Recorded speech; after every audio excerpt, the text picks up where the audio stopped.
नांगेली का नाम केरल के बाहर शायद ही किसी ने सुना हो।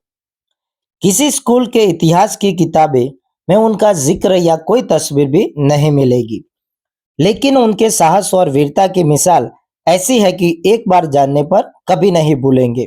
नांगेली के बारे में हर स्त्री को जानना चाहिए, क्योंकि उन्होंने स्तन ढकने के अधिकारों को पाने के लिए अपने ही स्तन काट दिए थे। केरल की एक ऐसी स्त्री जो तथाकथित छोटी जाति की होकर भी राजाओं के साथ अपने स्वाभिमान के लिए लड़ पड़ी थी। इनकी कहानी को आज तक ना किसी ने सुनाया है और ना ही आज तक किसी ने जानने की कोशिश की है। इतिहास के पन्नों में छिपी ये लगभग 100 से 150 साल पुरानी कहानी है। उस समय केरल के बड़े भाग में त्रावणकोर के राजा का शासन था। यह बात तब की है जब केरल में जातिवाद की जड़ें बहुत गहरी थी और निचली जातियों की महिलाओं को उनके स्तन ढकने का आदेश नहीं था। उस समय महिलाएं बिना अनुमति के अपने स्तन को नहीं ढक सकती थी। इसी बात का उल्लंघन करने पर उन्हें ब्रेस्ट टैक्स यानी कि स्तन कर देना पड़ता था।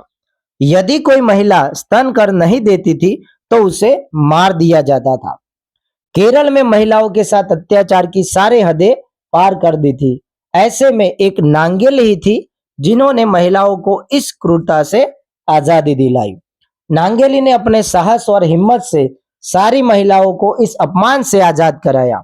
नांगेली के कारण ही महिलाओं में पहली बार ही सही, लेकिन एक स्वाभिमान की चिंगारी जलने लगी थी। केरल के छिरतला में नांगेली अपने पति चिरुकंदन के साथ रहती थी। साल 1800 में जब राजसी शासन चलता था, तब कई तरह के कर वसूले जाते थे। ये कर उनकी आमदनी पर केंद्रित नहीं थे, बल्कि उनकी निची जाति यानी कि दलितों पर केंद्रित थे।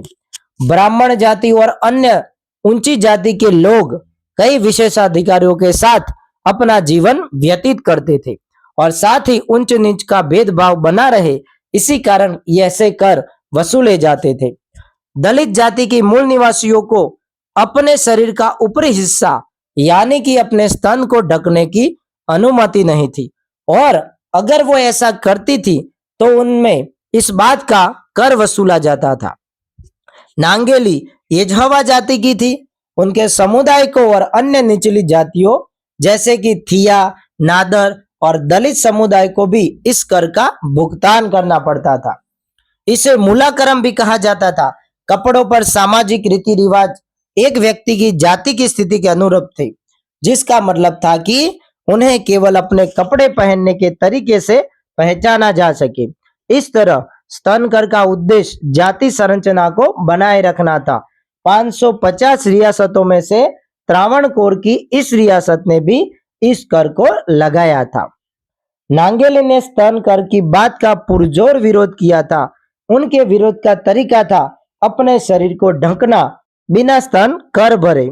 ऐसा कर वसूलना ब्राह्मणिक पितृसत्ता को दर्शाता था कि केवल ब्राह्मण महिलाओं को ही शरीर ढकने की जरूरत है, अन्य महिलाओं को कोई अधिकार नहीं है खुद के शरीर पर, क्योंकि उनकी शरीर के साथ वही किया जाता था जो ऊंची जाति के लोग चाहते थे।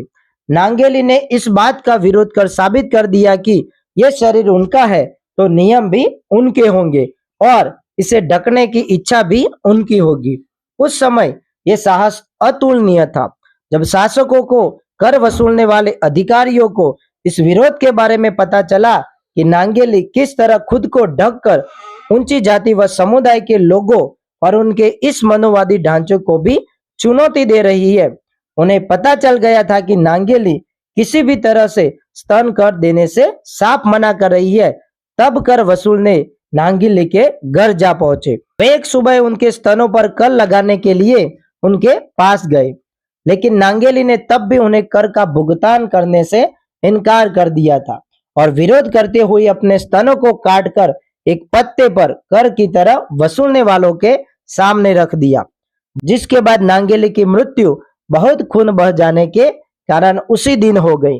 नांगेली के पति चिरुकंदन का ये अंतहीन दुख उन्हें बर्दाश्त नहीं हुआ, जिसके कारण चिरुकंदन ने नांगेली की जलती चिता में कूदकर अपनी भी जान दे दी और इसी प्रकार देश में पहली बार कोई पुरुष सती बना।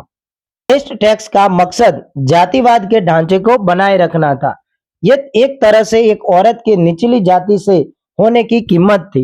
इन टैक्स को बार बार अदा कर पाना इन गरीब समुदाय के लिए मुमकिन नहीं था। केरल के हिंदुओं में जाति के ढांचे में नायर जाति को भी शूद्र माना जाता था, जिनसे निचले स्तर पर एडवा और फिर दलित समुदाय को रखा जाता था। आज यदि महिलाएं अपनी मर्जी से जीवन जी रही है तो उनका श्रेय सिर्फ नांगेली जैसी महान महिलाओं को जाता है। वह महिला जो स्वाभिमान के साथ जीना चाहती थी और दूसरी महिलाओं को भी स्वाभिमान के साथ जीना सिखा गई। जय भीम, नमो बुद्धाय।